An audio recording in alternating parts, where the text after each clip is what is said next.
एक कस्टमर के वहाँ 2 इन्वर्टर लगा है, एक लगा है टाटा, एक लगा है अदानी, मतलब कि वो पॉलीकैब। ठीक, अब आप खुद लाइव देख सकते हैं।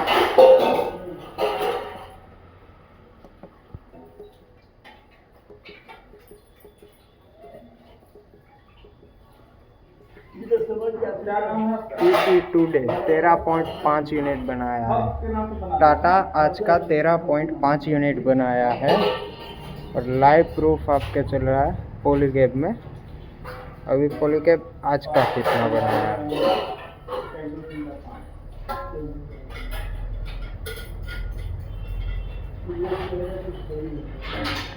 टुडे 15 यूनिट आज का, ओनली फॉर आज का 15 यूनिट ये बना के बैठा है और 13.4 यूनिट सिर्फ इसने बनाया है। पॉलीकैब अदानी मतलब टाटा, दोनों में ये अंतर है।